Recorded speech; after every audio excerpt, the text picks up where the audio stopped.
Bem-vindo a mais um episódio do Pão e Mesa Cast. Episódio esse que faz parte do canal do pastor Jackson Marques. E nós estamos aqui com ele, pastor Jackson Marques. Cheguei. Com o João. Pastor, bom dia. E aí, Thiagão? Tudo bem? Nós de novo, hein? Então, as coisas... hoje nós temos um convidado especial. João, tudo bem, João? Português, Portugal. Só os pretinhos, Hoje promete. Os neguinhos. Só os pretinhos. A tinta é forte aqui, ó. Deu um contraste, né? Oh, my God. Vai ajudar o vinho de preto também, rapaz. Não, os caras pretos e o preto. Fundo preto. Gente, você acredita, cara, que isso é muito louco, assim, né? Olha só, quase que eu vim de preto também. Aí, rapaz, isso aí. Vai falar sobre isso. Eu ia falar isso agora, isso dá até um assunto, viu? Vamos falar sobre isso. Pode tratar sobre isso aí. Oh, meu Deus. Rapaz, vamos começar aqui, né? Aproveitar então o tempo, né? Aproveitar que a gente tá aqui, João e o pastor Jackson. Cabuloso. Pastor, tô acompanhando o pastor aí, como o pastor sabe, né? A gente acompanhando pra cima e pra baixo. E eu vejo o pastor lidando com algumas situações, e situações essas que exigem muita maturidade.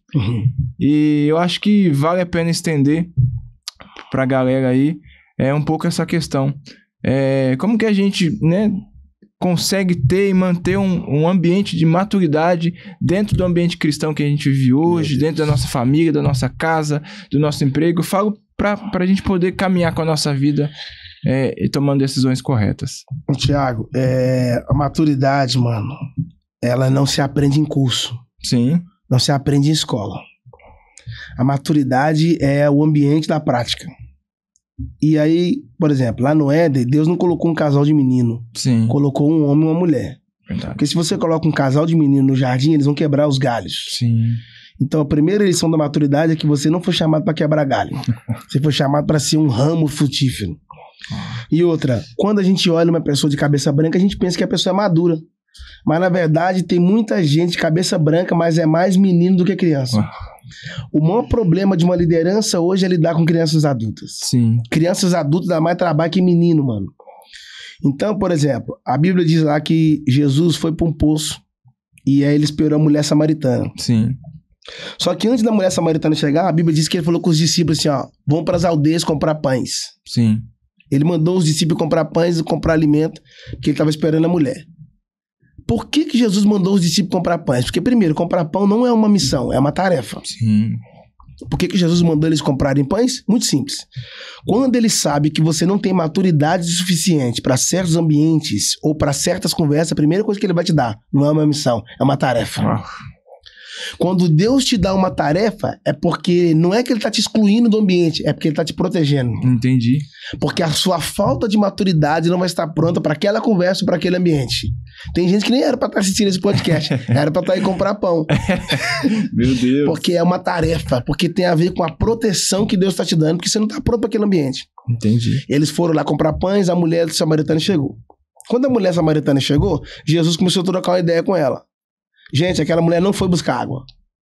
Porque as mulheres buscavam água no período mais cedo. Sim. Quando o barro do poço ainda estava no fundo. Sim. Então as mulheres pegavam água limpa. O horário que aquela mulher foi, que era próximo de meio-dia, era o horário que os homens iam buscar água. Ela não estava atrás de água. E aí Jesus perguntou e falou para ela assim, chama o seu marido. Quebrou o silêncio. Aí ela, Sim. que marido? Aí ele falou, já tivesse 5... e o que agora tem não é seu. Ou seja, essa mulher já teve relacionamento com 6 homens. Ela não estava atrás de água. Ela estava atrás de homem. É verdade. Só que engraçado, naquele dia ela foi atrás de uma água, mas acabou encontrando outra. Porque quando ela chegou, ela não viu um poço, ela viu 2 poços. Sim. Só que um trazia água de baixo, o outro trazia água de cima, água viva. E aí Jesus virou para ela e falou assim, chama o seu marido. Aí ela, não tem, já tivesse 5. E o que agora tem não é seu, seus 6. Ela conheceu 6 homens que tocou ela por fora e nunca mudou ela por dentro. Agora ela vai conhecer o 7º, que vai tocar ela por dentro para mudar a vida dela por fora. Encerrando sobre maturidade, quando Jesus terminou a conversa com ela, os discípulos voltou. Sim. Com a sacola cheia de pães. E aí, irmão, comprou pão na padaria, ela comprando. Os discípulos voltou com a sacola cheia de pães. Mas pera aí, gente. Como é que você conhece Jesus? Tava com ele agora, aí vai na padaria e volta e não traz ninguém pra conhecer ele. Quer dizer que Jesus é só seu. Os discípulos sabiam quem era Jesus, foi comprar pães numa cidade vizinha, voltaram só com a sacola de pães e não trouxeram ninguém. Já a mulher não. Depois que ela conheceu Jesus, ela saiu, foi pra cidade e falou, gente, vocês têm que conhecer o homem que eu acabei de conhecer. Todos os homens que eu conheci me tocou por fora. Esse foi o único que me tocou por dentro e me mudou de dentro. Pra fora. Então, a maturidade é engraçado, porque às vezes o cara tá... Maturidade não é ter cabeça branca, é ter mente plena. Sim. Maturidade vai te ensinar a conviver com as diferenças. A maturidade é um meio que Deus utiliza para preparar você para os próximos ambientes. Sim. Maturidade é quando você reage a um não. Isso revela quão maduro você é. Entendi. Porque tem pessoas que você só vai mostrar... Ele só vai revelar quem eles são quando você dá um não para eles. Sim. O não vai mostrar a verdadeira essência dessas pessoas. A maturidade é uma camada de frutificação. Uau. E é assim, quando você acha que a gente consegue entender que a gente está maduro o suficiente para alguma coisa? Ou também, acrescentando nessa pergunta, Deus também nos libera algumas coisas, promessas, por exemplo, quando a gente está maduro? Mano, eu ouvi isso de uma amiga de Brasília, Carol. Um dia ela falou comigo assim, ó. Ela falou assim, tem coisa na sua vida, Jackson, que ainda não aconteceu porque existe um nível de maturidade que ainda não chegou. Faz sentido. Tem coisas que você só vai desfrutar quando a maturidade vier. Porque quando você é maduro, você não troca os pés pelas mãos ou as mãos pelos pés. É verdade.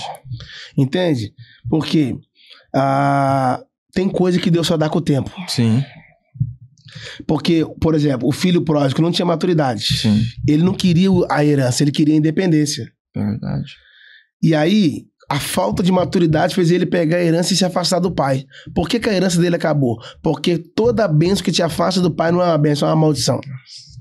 Então, quando você recebe uma camada de maturidade, tem certas promessas que Deus só executa depois que você recebe a maturidade. Porque Deus sabe que a soberba não vai governar seu coração. Verdade. Entende? A falta de maturidade nos faz crescer a cabeça. E qual é o problema de Saul? Quando a cabeça cresce, a coroa cai. Uau. Deus não pode dar certas coisas porque não é excesso de maturidade, é excesso de soberba. Entendi. A maturidade vem para nos desintoxicar dos excessos da soberba. E é fácil a gente se perder entre a maturidade e a soberba, né? É uma linha fina, né, tênue, porque assim, quando você chega em certos níveis, você acha que você pode tratar as pessoas de qualquer maneira, sim, que você pode fazer o que você quer, só que a forma como você trata quem você não conhece fala do seu caráter. Por exemplo, eu descubro que ele é um cara empresário riquíssimo, eu vou tratar ele bem, ué. É verdade. Só que engraçado, Jesus tratava todo mundo bem, mesmo sabendo quem eles eram, mesmo assim tratava todo mundo bem. Só que hoje as pessoas, elas estão conectadas à questão do network, né? Sim. Se a pessoa é muito importante, eu tenho que tratar essa pessoa muito bem, porque senão eu posso perder essa pessoa. Sim. Só que tem um detalhe, a bajulação e a honra têm a mesma roupa, mas não tem o mesmo caráter. Uau. Entende? Na Bíblia, Deus não trabalha com a bajulação, Deus trabalha com o princípio de honra. Porque tem muita gente te bajulando e você se sentindo honrado. É Qual o problema do bajulador? Que ele é interesseiro. Ele só fica te bajulando até conseguir extrair o que ele quer. Depois Sim. que ele conseguir, ele vai embora. Entende? Porque o bajulador só trabalha com a luz acesa. Agora, o homem de honra, não. Trabalha com as luzes apagadas. Irmão, um amigo só é amigo quando ele aprende a te honrar publicamente. É verdade. Quem não te honra publicamente não é amigo, é um colega. E outra, quem não te defende publicamente vai falar mal de você no secreto. É verdade. A prova que nós temos uma aliança é quando eu consigo te defender publicamente.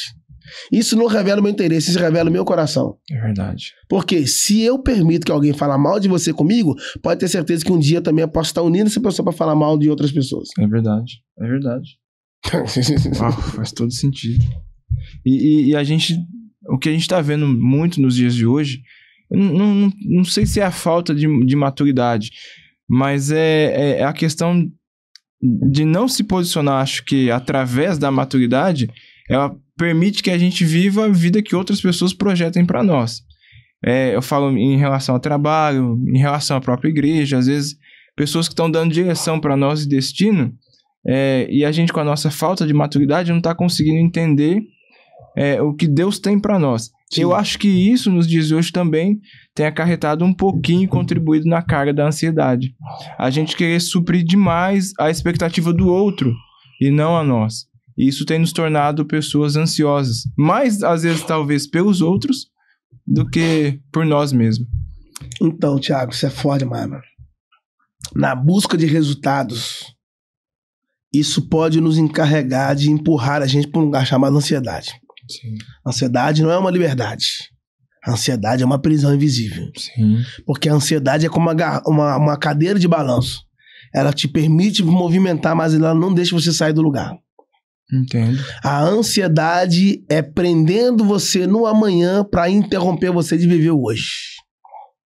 Quando Jesus disse, não andeis ansiosos por coisa alguma. A ansiedade não te deixa dormir, não te deixa comer, não te deixa projetar, não te deixa falar. Porque você está vivendo ao amanhã no hoje. Sim, sim. E existe 2 dias na vida que você não pode fazer nada. O ontem, que é o passado, e o amanhã, que é o futuro. Sim. A ansiedade é um problema. E o maior sinal que você está fora de um propósito chama-se ansiedade. Ansiedade. Jesus falou assim, ó, não andeis ansiosos pelo que é a vez de comer. A comida vem do lado de fora para dentro. Sim. Não andeis ansiosos pelo que é a vez de beber. A água vem do lado de fora para dentro. Não andeis ansiosos pelo que é a vez de vestir. A roupa está do lado de fora. Aí ele vai falar, mas buscar primeiro o reino de Deus. Ou seja, o que está do lado de dentro.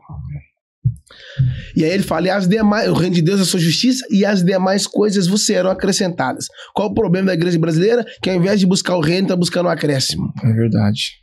E na busca do acréscimo, a gente está ficando ansioso. E aí, quando você fica ansioso, você começa a acelerar as coisas. Sim. Você começa a apressar tudo, porque você quer chegar. E é um trágico problema quando você chega, mas não chega pronto. Verdade. É verdade. Porque a ansiedade vai falar você fazer coisas que não deveria ter feito. A ansiedade vai fazer você falar coisas que não deveria ter falado. A ansiedade é como se ela tivesse quebrado as pastilhas de freio. Faz sentido. E é um perigo, né? No final, às vezes a pessoa pode até causar um suicídio, né? Porque acelerou tanto as coisas, quando vi não deu certo. Não deu. E aquilo ali gera uma depressão. Porque a ansiedade, ela está em busca de resultados. Sim. Se os resultados não vêm, automaticamente vem a frustração. E a frustração pode fazer pessoas se isolarem. E isolamento não é secreto. Isolamento é prisão. Por que Judas morreu e Jesus também morreu? Judas morreu na sexta e Jesus também morreu na sexta. Sim. Só que Jesus ressuscitou no domingo e Judas continua morto até hoje. Porque Jesus morreu por um propósito. Jesus estava no secreto, Judas se isolou. Sim. O isolamento nunca é uma bênção. Até porque nós somos seres humanos chamados para viver em congregação, unidade. Uau. É verdade mesmo. E eu tava vendo, né, esses dias até um dado que saiu aí, é que o Brasil tem se tornado um dos países da América Latina mais ansiosos. Ou seja, as pessoas estão por busca de resultados e também, às vezes, a ansiedade, a gente sofre por coisas que, de repente, nem vai acontecer. Nem aconteceu, Thiago, nem vai acontecer. Fantástico isso aí. A gente fica tão preocupado com o amanhã que esquece de viver hoje. Isso. E outra, você falou em detalhe, ficamos tão fissurados nas redes sociais que a gente fica comparando a nossa vida com a vida do outro. Isso, é verdade. E a comparação é a matemática de um frustrado. Todo frustrado se compara. Vai ter coisa que Deus vai fazer na vida dele que não vai fazer na nossa. Quando você compara, você para. É verdade. Comparar é só te ensinando como parar. É verdade. Quando você compara, você deixa de viver a sua vida para querer viver a vida do outro. Quando a pessoa morre, o bicho não come o corpo dele? Sim. Então, quando você morre, os vermes vão comer o seu corpo. Sim. Mas quando você está vivo, ansioso, a ansiedade vai matar você vivo. Ela vai devorar você vivo. A ansiedade é uma prisão invisível que não te deixa mover fisicamente. E aí os psicólogos estão lotados. A palavra mais pesquisada no Google é ansiedade. Sim. Crianças estão ansiosas, gente. É verdade. Os crianças nasceram, outros meninos já estão ansiosos. Mas sabe por que os... Ah, isso aqui é profundo, hein? Por que os filhos estão ansiosos? Porque a carga dos pais é derramada nos filhos. Meu Deus. A vida acelerada dos pais acelera os filhos. A gente quer que os filhos falam rápido, cresçam rápido, andam rápido. E se eu acelerar a passada dos meus liderados, eu posso fazer eles caírem na caminhada. Porque a minha medida é uma, a medida dos meus filhos são outras. Eu não posso querer acelerar. E outra coisa, gente, frutos não amadurecem da noite pro dia. É verdade. A estação tem o seu tempo. Vocês estão aí? A estação tem seu tempo, por exemplo. Nem ia falar sobre isso. As pessoas estão tão ansiosas, por exemplo, elas estão ansiosas para descobrir as coisas e acaba que tomamos decisões que não deveríamos tomar. Por exemplo, pessoa fazendo sexo antes do casamento. Sim, é verdade. É polêmico falar sobre isso. E, infelizmente, algumas pessoas estão dentro da igreja, não são casados e estão tendo vida sexual ativa. Sim, sim. Moral da história, isso tem uma camada de ansiedade. Por quê? Existem 3 pilares do casamento. A mesa, o altar e a cama. Sim. A mesa é o planejamento. Vamos planejar. O que a gente vai gastar, como é que vai ser. O altar é o lugar da consagração. Consagrando o matrimônio. E a cama é o lugar da consumação. Sim. Então se começa na mesa, o átrio. Nossa, Uau. faz sentido. O altar, o santo lugar. E a cama, o santíssimo, que é o lugar da intimidade. Moral da história. Ao invés das pessoas começarem na mesa para terminar na cama, eles estão começando na cama. E depois vão ter que terminar na mesa. Faz sentido. Quando você casa, Oh, o órgão masculino é uma chave. E o órgão feminino é uma fechadura. Você só pode abrir a porta depois que você compra a casa. é verdade. Porque toda vez que você compra a casa, a primeira coisa que vai acontecer, ela vai estar registrada no seu nome. Sim. Seu nome está na casa. Por exemplo, eu casei com a Keila. E o meu nome está no nome dela. Keila Marques. Porque a casa é minha, propriedade. Eu comprei. Sim. Então, eu é responsável por mim. Sim. Eu que tirei da casa, dos pais. Eu que trouxe pra minha vida. Então, ela tá na minha responsabilidade de cuidar, de amar, de zelar, enfim.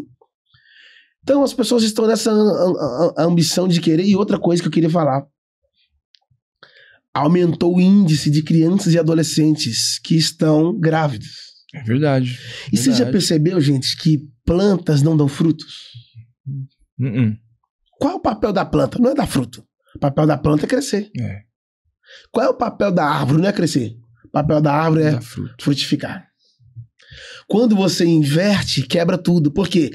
Uma planta ou uma planta não pode dar fruto porque os seus galhos não estão prontos para verdade. suportar o peso do fruto. É verdade. Uma adolescente não pode engravidar porque os seus galhos emocionais não estão prontos para suportar o peso desse É fruto. verdade. Qual o papel do adolescente? É crescer. É Qual é o verdade. papel da árvore? Frutificar. É verdade. É verdade. Estão dando frutos fora da estação. É verdade. E isso tá crescendo demais mesmo. Eu tava acompanhando esses dias uma adolescente de 11 anos de idade, Olha isso. já grávida. Eu acho que isso também entra um pouco na questão da ansiedade mesmo. Os pais também projetar algo pros filhos, né? E os filhos não têm maturidade e isso vai indo para outros lados, outros lugares. Tem uma coisa que você fala que eu gosto muito, que entra, né, no quesito da ansiedade, das 3 maiores doenças do século. Se você puder falar um pouco pra gente, eu gostaria de ouvir, sabe? Eu acho válido todo mundo ouvir. Essa é uma das coisas assim que mais eu amo falar, que são as 3 pressões. Sim, A depressão, uma pressão do passado. O estresse é uma pressão do presente. sim, E a ansiedade é uma pressão do futuro. sim. Ninguém fica depressivo pelo que vai acontecer. É verdade. As pessoas ficam depressivas pelo que ocorreu. Uma palavra, enfim, um abuso, enfim. Ninguém fica estressado pelo que aconteceu. A gente fica estressado pelo que está acontecendo agora. O trânsito, alguém falou uma palavra, uma ligação. E ninguém fica ansioso pelo que está acontecendo. A gente fica ansioso pelo que vai acontecer. Sim, Só que são 3 tempos. A depressão é o passado, o estresse é o presente e a ansiedade é o futuro. Nós não podemos mudar os 2 tempos, que é o passado e o futuro. Porque a nossa esfera de viver é o presente. sim. Nenhum de nós 3 aqui pode alcançar o passado e o futuro, porque nós vivemos no presente. Mas a Bíblia diz em Hebreus 13:8, Jesus Cristo é o mesmo ontem e passado. Verdade. É o mesmo hoje, presente Uau. e será eternamente, ou seja, futuro. Só Ele pode curar você de doenças que você não poderia curar a si mesmo. É verdade. Ô Tiago, ô João, a ansiedade é o maior sinal que você está fora de um propósito. E detalhe, não existe espaço para solidão no relacionamento profundo entre você e Deus. O maior psicólogo de todos é Jesus. Moral da história, a ansiedade pode revelar um nível de afastamento entre nós e Jesus. Sim. Porque quando você está ansioso ou depressivo, você não procura um psicólogo? Sim. E lá no psicólogo você vai para fazer um diálogo, né? A falta de oração pode nos levar a consultórios humanos. E não é errado. Os psicólogos são prontos para isso, são treinados para isso. E louvado seja Deus pela vida de todos os psicólogos. Mas antes de eu procurar a sala dos homens, eu preciso procurar um lugar secreto. Uau. Que é a oração. É intimidade. É lá dentro. Só ele pode arrancar coisas de você que ninguém mais pode arrancar, irmão. Porque ele vai além da ciência. Ele vai além da medicina. Ele tá além disso aí, cara. As atitudes de hoje determinam o dia de amanhã, né? Isso aí. É verdade. Decisões definem destinos. E por falar em decisões, Davi, né, e João são exemplos de homens que tomaram decisões que mudaram destinos, né? O que você pode falar pra gente? Davi e José. Davi e José. Boa, Isso, desculpa. boa. Davi e José. Davi e José. Então, mano, eu gosto muito de Davi. Ontem a gente tava conversando, né? Tá, fala aquela fala sua aí, eu gostei dela. Na casa lá de Sim, Batseba, né? É que Davi, a única guerra que Davi perdeu foi a guerra que ele decidiu não lutar. Eu tava falando isso porque a gente tem passado alguns processos, né, também pessoal, e às vezes dá vontade de não querer lutar. E aí quando você entende que se você não sair a guerra, a sua casa pode ir à ruína, você entende que a única guerra que você pode perder é que você não vai decidir lutar. Não, e a Bíblia é tão profunda em cima disso que você tá falando, tá escrito assim, ó, em tempos em que os reis iam pra guerra. Sim. Porque toda vez que você é ferido, você não cai. Sim. Irmão, uma coisa é você perder batalha fora de casa, outra coisa é você perder a batalha dentro de casa. É verdade. O Davi tá no palácio e tem uma mulher tomando banho. Sim. Nos dias de Davi, naqueles dias, a casa do rei era a casa mais alta do palácio. Ele conseguiu ver aquela mulher tomando banho. É só uma pergunta que fica: será que ela estava tomando banho num lugar bem secreto, bem escondido? Porque quando você se expõe, você se explica. Ah, faz sentido. Quanto mais exposição, mais você vai se explicar. É verdade. Mas olha que loucura. Tudo bem que o Davi estava vendo ela. Se a casa do rei era alta, significa que para Davi olhar para ela, ele não teve que olhar para cima. Ele teve que olhar para baixo. Porque a tentação começa a roubar o seu propósito quando você desvia o olhar de cima. Eita. E começa a olhar para baixo. Porque Pesado. tentação não é para fazer você subir. Pesado. Tentação é para fazer você descer. Você tá aí? Que isso. E por que a Eva deu fruto para Adão? Porque quando você cede à tentação, você se torna um tentador. Uau. Eu tenho eu tenho dois homens que estão dentro de um palácio. E decisões definem destinos. Dois homens dentro de um palácio. Um decide fazer uma coisa e outro decide fazer outra coisa. Sim. O Davi tá no palácio e José tá no palácio. O Davi viu uma mulher. O José também viu uma mulher. A diferença foi que o Davi trouxe a mulher para ele e o José correu da mulher. Por Davi ter trazido a mulher, uma espada foi colocada sobre a casa dele, ele começa a perder o governo. Sim. E o José, por ter corrido da mulher, ele acabou ganhando o trono e acabou ganhando o governo. Tem gente perdendo o trono porque não correu. Meu Deus. Uau.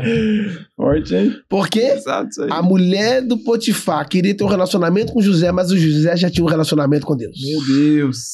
Alguém diz que correr é um sinônimo de medo, mas não, é um sinônimo de estratégia. Sim. Quando queriam apedrejar Jesus, a Bíblia diz que ele fugiu, que ele saiu.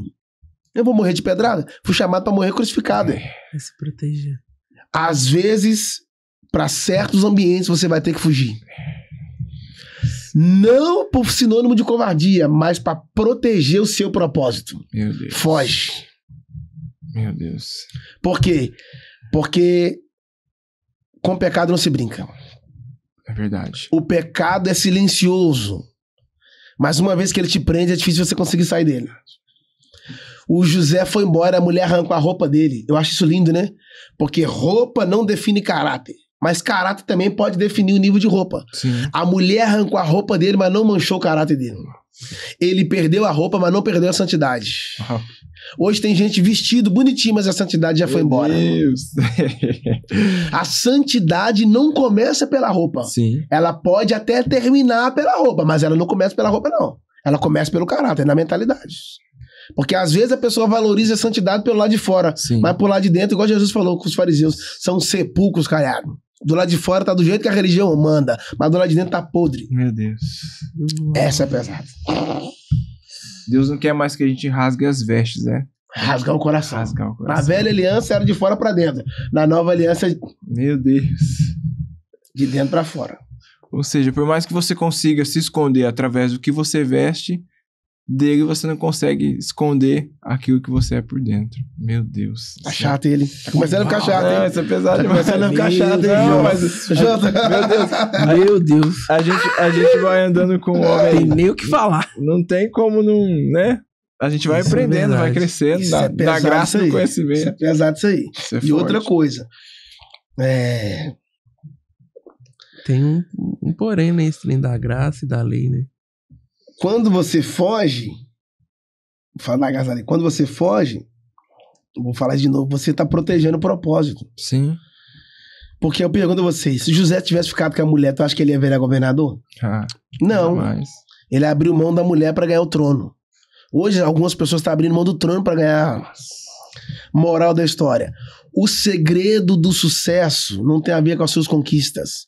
O segredo do sucesso não tem a ver com as suas medalhas. O segredo do sucesso tem a ver com as suas renúncias. Meu Deus, tava pensando isso agora. Obedecer é falar sim pra alguém e renunciar é falar não para si mesmo. O Davi não renunciou, mas o José sim. Meu Deus.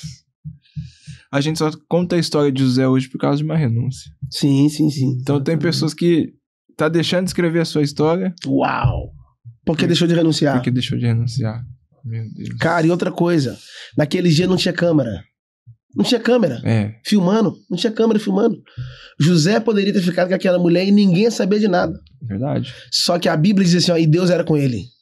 Ele nunca estava só. Entendeu? Porque, mano, da promessa falada até a promessa cumprida, existe um tempo chamado processo. Sim. E por que que muitas pessoas, até um dia, Deus me deu uma palavra pra entregar pra um homem, eu falei pra ele assim, ó, vai acontecer isso na sua vida. E não aconteceu. Sim. Ele virou pra mim na rua um dia, tava cheio de pessoas em volta de mim, e falou assim, ó, esse é um falso profeta. Que ele falou que ia acontecer na minha vida e não aconteceu. Sim. Começou a gritar na rua, falso profeta. Aí eu chamei ele e falei assim, deixa eu fazer uma pergunta. Você está posicionado? Você está firme diante de Deus? Sua vida está alinhada? E ele falou, não. Perdeu a promessa. Meu Deus. Aí passou alguns anos depois, ele tentou me envergonhar na frente do pessoal. Anos depois ele me encontrou sozinho e falou, quero te pedir perdão. Que isso. As promessas não cumpriram na minha vida Meu porque a culpa Deus. foi toda minha. Eu falei, agora, né? Por que não chamou os amigos? Você fala de novo. Eu falei, ele falou, diante de Deus, ele falou isso. As promessas não cumpriram porque eu não estava posicionado. Meu E Deus. é fato, né? É. Igual com Noé, né? Deus prometeu a Noé, falou pra ele fazer. Sim. Depois de 100 anos que a promessa se cumpriu. Sim. Ou seja, toda vez que Deus promete na nossa vida, a gente não pode ficar parado. Sim. A gente tem que se movimentar de pró a promessa pra Deus se cumprir. Porque se a gente não se movimentar, a promessa nunca vai chegar. Boa. É verdade. É verdade. Se prontificar para ela, né? Porque a promessa vai estar pronta para nós. Sim. Mas precisa saber se nós estamos prontos para a promessa. É. Abraão. A promessa é uma cereja, Abraão. Eu gosto de Abraão, porque ele tá velho, 100 anos. Deus falou que ele ia ser pai de nações. Só que até agora nada. É. Aí a Sara aparece e fala assim, ó, vou te dar minha escrava H. Só que o que Deus tinha com Abraão não era com H, Sim. era com Sara. Só que a gente quer dar jeitinho para promessas cumprir na nossa vida. Ah, Deus falou que vai ser conhecido. Se Deus falou que você vai ser conhecido, então pra que você tá comprando seguidor? O cara tá comprando seguidor. Pra que comprar? Aí, moral da história, o que Deus tinha com Abraão não era com H, era com Sim. Sara. Porque quando você apressa, você recebe Ismael. Quando você espera no Senhor, ele vai te dar um Isaac. Dá pra ir mais fundo? Dá. Quando os H coabitou com Abraão, nasceu quem? Ismael. Sim. Quem gerou Ismael? H e Abrão. Não foi Abraão. Sim. Quem gerou Ismael foi Abrão, porque Abrão gera Ismael e Abraão gera Isaac. Quando passou 100 anos, Isaac nasceu. Aí Deus, muito forte isso, mudou o nome de Sarai para Sara. Sim. Tirou a última letra do nome dela, que é a letra H, mas no português a letra I. E mudou o nome de Abrão para Abraão. Por quê? Porque quando Deus falou para Sara que ela ia ser mãe, ela riu. Sim. Ela riu de Deus. Eu ser mãe, a Sara riu de Deus. 9 meses depois nasceu Isaac. O nome Isaac significa sorriso. Meu Deus. Era Deus dizendo, 9 meses atrás você não deu um sorriso pra mim? 9 meses depois eu tô devolvendo o sorriso de volta. Uau. Forte. Muito forte. Aí, engraçado, Deus mudou o nome de Abraão, mudou o nome de Sara, mas não mudou o nome de Isaac. Por que Deus mudou o nome de Abraão, mudou o nome de Sara, mas não mudou o nome de Isaac? É porque Isaac é promessa e promessa Deus não mexe. Meu Deus. Uau. Aí Deus tirou a última letra do nome de Sara, que foi a letra I. E Sara e Abraão teve um filho, o menino se chamava Isaac. A última letra do nome da mãe vai ser a primeira letra do nome do menino. Sim. Porque tudo que Deus começa com os pais, ele continua na vida dos filhos. Promessa. Uau. Meu Deus. Pesado, hein, gente? Tá pesado, hein? pesado. Receba aí, Brasil. Tem uma frase na camiseta lá da igreja que é: filhos são flechas e os pais são arcos, né? É isso aí. Rapaz. Mudando assim um pouco o assunto, né? Mas ainda dentro, um assunto atual, né? Que tá em alta, né? A gente vê muita gente defendendo certo, muita gente defendendo errado. E eu te acompanho, né? A gente tá no dia a dia e a gente vê poucas pessoas negras, né? Na verdade, pessoas de relevância, pessoas que se posicionam, eu falo assim, que são referências para a sociedade. Isso é pesado. Ainda mais, eu falo até dentro da igreja. Se a gente começar aqui tentar procurar nomes, né, de pessoas que são líderes na igreja, que são negros, a gente não vai ter muitos nomes. O que você tem a dizer, né, dizer com propriedade sobre isso? Se você já passou algum caso de racismo. Meu Deus do céu. Aí, João. Se você passa, como que você aí, lidar? Aí, João. Quase em todas as ocasiões. Ai, gente. Como que você lidar com isso? Vocês não estão prontos pra essa conversa, não. É porque na nossa mente, o cristão, ele não vê cor. Na nossa mente, eu sei. Na nossa mente. Mas como funciona isso na prática? Tiago, isso é demais. Gente, olha só.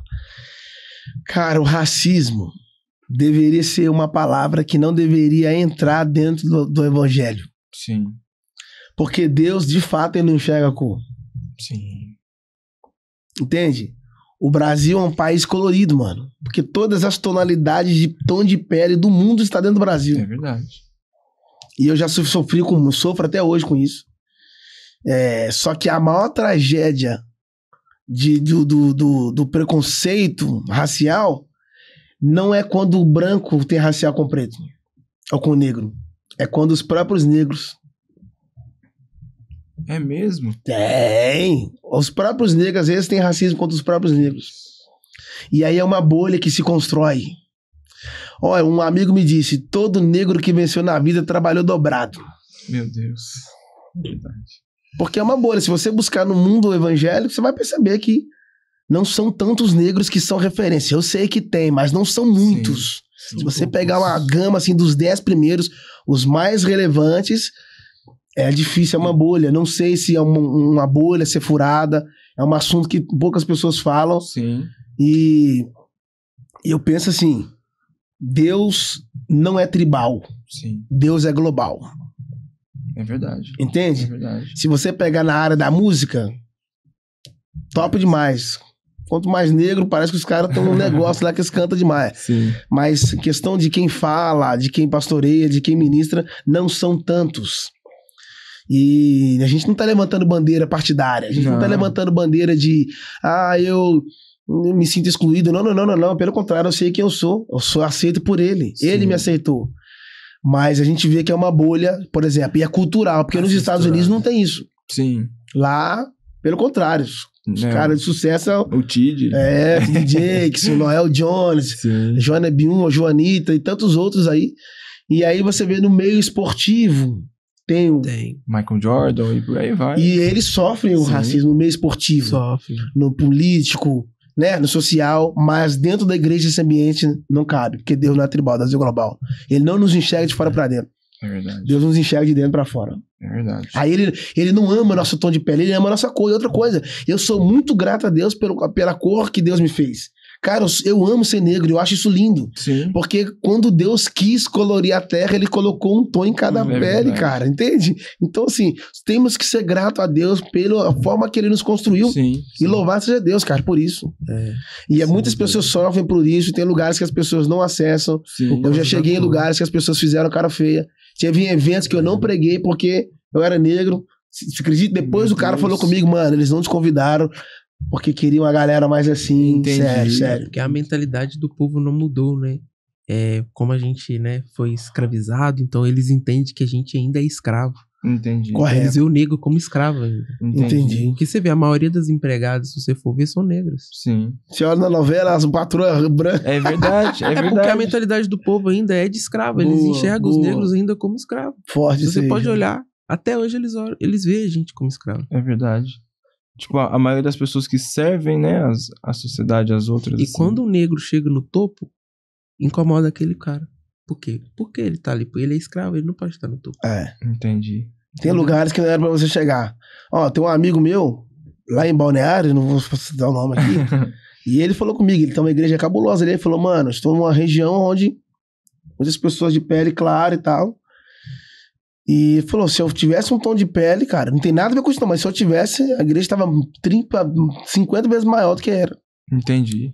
Não tô dizendo que lá tem isso, pelo amor de Deus, mas tô dizendo assim, existe uma camada, um bloqueiozinho em algumas pessoas, em algumas Sim. mentalidades, que algumas pessoas assustam. Eu já cheguei em lugares que as pessoas assustaram, tipo assim, sério, o que esse cara tá fazendo aqui? Como assim ele? Entendi. Tipo, meio que um bloqueio, né, João? Que Um bloqueio. exatamente, é um bloqueio. Entendi. A gente vai muito, às vezes, pela aparência, Exato. né? mesmo. A gente é Enxerga muito do lado de fora. Isso. E aí, no final das contas, se rasgar o menino que tá filmando ali, o sangue é a cor mesmo, irmão.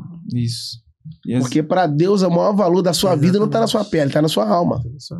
E é triste, né? Porque eu acho que isso... às Caráter vezes- tem que falar mais alto que o seu tom de pele. Sim. será que às vezes a gente deixa de acessar lugares por conta do que a gente... do estereótipo, Talvez sabe? a gente não acesse lugares, mas talvez os lugares não nos deixem a gente acessar. Talvez certos lugares não nos deixem acessar, talvez por causa do tom da pele. Entendi. Entende? Então, volto a dizer, Total. Deus não é tribal, Deus é global. Entendi. O seu caráter tem que falar mais alto do que o seu tom de pele. De repente, o seu talento, de repente, a sua capacidade tá acima do seu tom de pele. Sim. Entende? Vai ter lugares que você vai acessar por causa do seu talento, do seu profissionalismo, do seu caráter, enfim. Mas tem lugares que existe um nível de bloqueio. Entendi. Total. Entendi. Não, bacana. E mudando também totalmente não, mas ainda dentro do assunto, eu gostaria de falar um pouco também sobre prosperidade. Gostaria de falar também sobre prosperidade, como você vê isso, né? Assim, a gente tá falando do racismo e tal, mas a gente tá falando com alguém assim, pelo menos eu te enxergo assim, alguém que venceu isso, alguém que tá chegando, Sim. que chegou, né? Tá chegando no topo, Aham. alguém que tá avançando, alguém que tá rompendo barreiras, Furou a bolha. furando a bolha. Verdade. E isso, querendo ou não falo só de uma maneira financeira, mas isso te faz próspero, Uhum. né? Porque você teve acesso a outras culturas. Sim. O que você pode falar pra gente um pouco sobre prosperidade? Ô, gente, geralmente quando se fala prosperidade no Brasil, a gente fala sobre dinheiro. Sim. O cara chegou com o carrão do ano, falando, é próspero, hein? Mas aí o cara tem dinheiro, mas ele não tem paz. Sim. O cara tem dinheiro, mas ele não tem amigos. Ele tem dinheiro, mas não tem alianças. Sim. Então, a prosperidade é um braço da riqueza. E a Bíblia diz que a riqueza é um dom. Precisa acessar esse lugar. Sim. Defina a prosperidade, Jackson. Primeiro ponto. A prosperidade não tem a ver pelo quanto você recebe. Prosperidade não tem a ver pelo quanto você ganha. Prosperidade não tem a ver pelo quanto você tem. Prosperidade tem a ver pelo quanto você consegue derramar na vida de alguém. Uau. Quando você derrama na vida de alguém, isso revela que você é próspero. Sim. E Deus sempre levanta alguém para derramar sobre a sua vida. Número 2. Um dos maiores segredos da prosperidade está nos filhos. Uau. Quanto mais filhos você tem, mais próspero você é. Os muçulmanos enxergam assim. Eles enxergam assim, e Eles são é assim. isso. Os judeus também. Os filhos traz prosperidade. A minha vida antes do Joseph foi uma, a minha vida depois do Joseph foi É outra. porque a vida sem filhos não faz sentido. Terceiro, prosperidade é tudo aquilo que o dinheiro não pode comprar. Uau. Dinheiro não compra família, não compra saúde, não compra caráter. Dinheiro não compra futuro, não compra alianças, não compra lealdade. E outra coisa, como não ser próspero? Posso falar? Pode, claro. Como não ser próspero? Tem vários pontos como não ser próspero. Número 1, não conheço nenhuma pessoa próspera que fala de pessoas. Entendi. Quem fala de pessoas são pessoas medíocres. Entendi. Porque pessoas sábias ou pessoas inteligentes falam de ideias. Sim. Pessoas medíocres falam de pessoas. Tem gente que não vai prosperar porque não aprendeu a parar de falar da vida dos outros. Sabe por que Caim matou Abel? Por causa de um culto. Que isso? Por causa de um culto. Deus recebeu a oferta de um e rejeitou o outro e rejeitou a oferta dele também. Por falta da rejeição, não soube lidar com isso, matou o irmão. Que isso, é verdade. Moral da história, na verdade o Caim já estava morto por dentro. Uau. Gente, guardem isso, cara.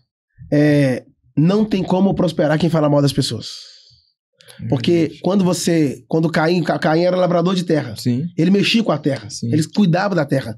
Quando ele matou Abel, a primeira coisa que ele plantou foi o sangue de justiça. Sim. O sangue de Abel caiu na terra. Entende? E a terra devolve aquilo que você planta, cara. Sim. Moral da história. As pessoas conseguem falar mal das pessoas e querem prosperar, elas não vão prosperar nunca. Outra coisa que não deixa as pessoas prosperar, a mentalidade. Sim. Elas querem mudar de roupa, mas não querem mudar de mente. E para os novos ambientes não tem a ver com a mudança de roupa primeiro, tem a ver com a mudança de mente. É verdade. Porque escravo não pode falar de prosperidade. Meu Deus. Isso é verdade. Você entende? Entendo. Então, assim, cara, a Bíblia diz assim que a alma generosa prosperará. Sim. Toda pessoa avarenta não cresce. Por exemplo, um assunto polêmico, as pessoas não falam sobre o dízimo. É verdade. E aí, o dízimo é bíblico? Não é. Primeiro, o dízimo é bíblico. Ah, mas no Novo Testamento não fala tanto de dízimo, mas fala. Mateus 23 vai falar do dízimo. Hebreus 8 vai falar do dízimo. Tá bom, Jacques, mas e a igreja primitiva? Eles não falavam do dízimo, é claro, A Bíblia diz que eles traziam tudo. É mesmo. A palavra dízimo vem de dízimo, a 10ª parte. Aí eu te pergunto, como é que você vai falar de dízimo para quem dá tudo? Eles davam era tudo, irmão. É verdade. Porque essa 10ª parte é importante. A pessoa fala assim, ó, eu não dou dízimo. Ok, mas quando você vai no restaurante top, que você termina o jantar, a primeira coisa que o garçom pede, a conta e os 10%. Você tá dizimando lá, É verdade.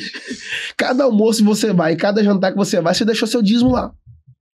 Ah, mas e se eu der o dízimo aqui, o pastor roubar o dinheiro, comprar carro, comprar mansão? Aí já não é problema seu. É verdade. Porque no final das contas, quem vai prestar conta com Deus não é você, é ele. O seu papel é só entregar. E na verdade, dízimo não se entrega, dízimo não se paga, dízimo se devolve. Sim. Quando você abre uma maçã, lá dentro não tem uma semente? Sim. Quando você abre uma pera, lá dentro tem uma semente. Você pega a semente e devolve para a terra. Sim. O dízimo é isso, é você tirar a semente que está dentro daquilo que você ganhou e devolver para aquele que te deu saúde para trabalhar, força para trabalhar, força para inteligência intelectual para envolver. É verdade. E outra coisa, a Bíblia diz lá em Malaquias, né? Repreenderei o devorador, o cortador, o migrador. E a gente acha que dar o dízimo é para Deus proteger os nossos bens. Sim. É para Deus proteger seu carro, proteger sua casa. O dízimo é para proteger o seu coração da avareza. Que isso? É para proteger o seu coração da avareza. Dinheiro. Porque eu te pergunto, Thiago, se você não consegue tirar uma parte e devolver para Deus, significa que você não está pronto para governar o todo. E dízimo não tem a ver só com os 10% que você devolve. Sim. Tem a ver também com os 90% que Deus deixa com você para você administrar. Uau. Eu acho que isso entra muito na parte, né, para não fugir do assunto, mas da ingratidão. Porque a gente dá com alegria, o que você falou, a gente dá com alegria os 10% no restaurante. Uau! Mas na igreja, o devolver os 10% parece que não é com a mesma alegria, né? É isso aí. E satisfação que a gente dá num restaurante. Parece que machuca o nosso ego, né? Isso, parece que Tipo assim, machuca. poxa, lá vem o cara vai falar de oferta.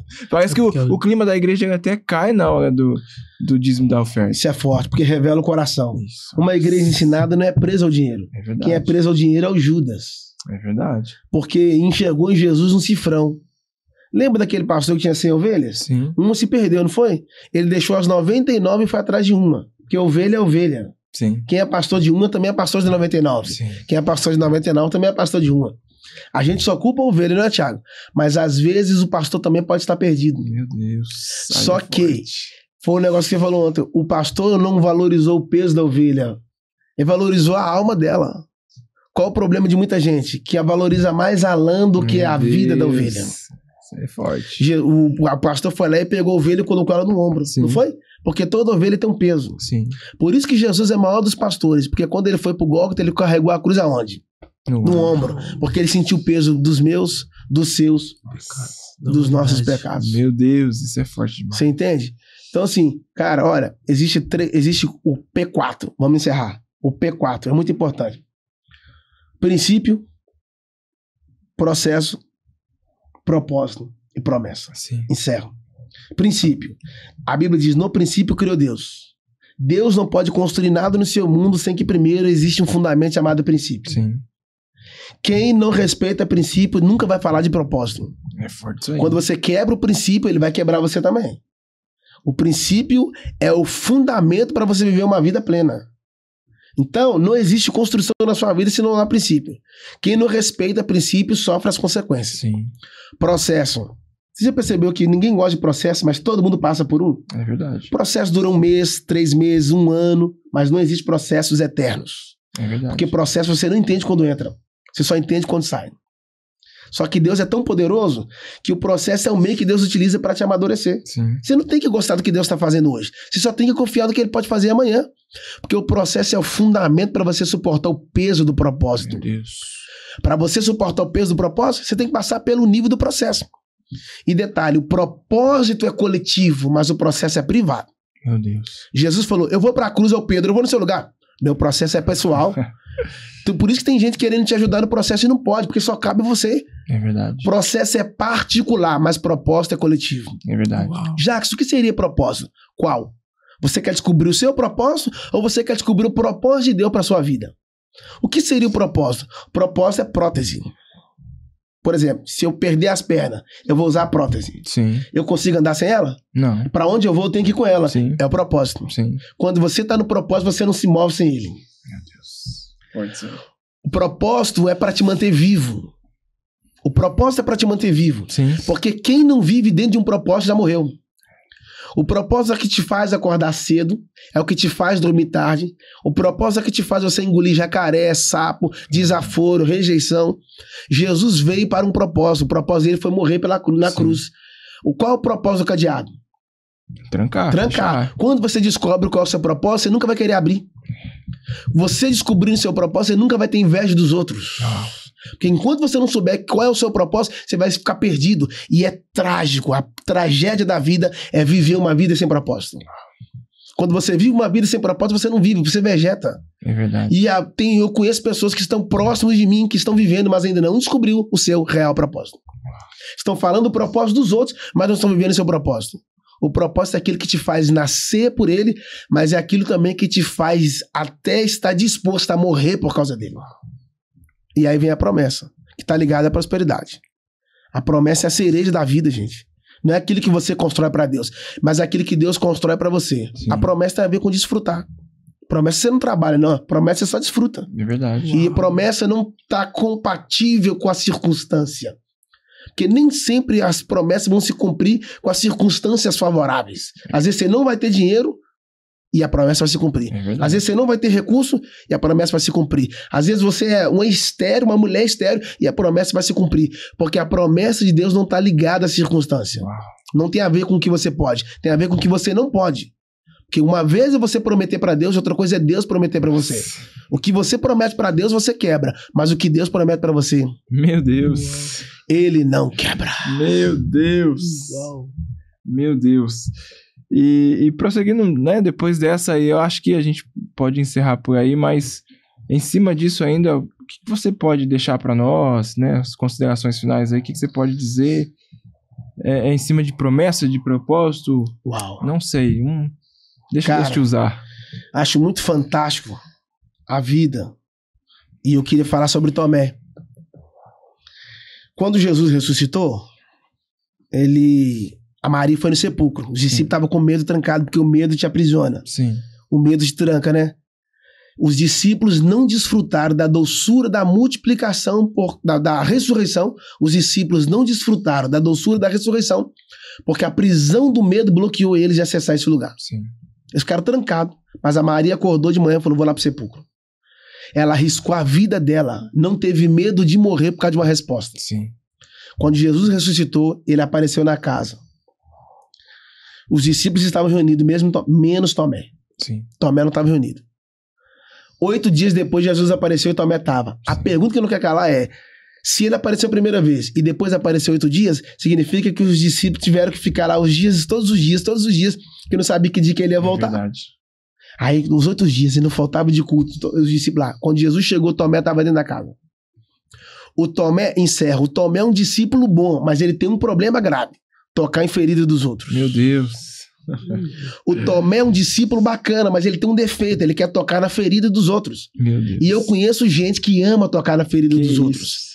O dedo dele que até coça pra tocar em ferida dos outros. E a pergunta é, você tá tocando em feridas que você não consegue curar? Meu Deus. Se você não abriu, se você não tem o poder de fechar feridas, então você também não tem autoridade de tocar nelas. Porque para abrir uma ferida é necessário segundos, mas para fechar uma ferida é necessário tempo. Moral da história? Ele tinha mania de tocar na ferida dos outros. Mas quando Jesus ressuscitou, apareceu para ele e falou, Tomé, vem cá e toca.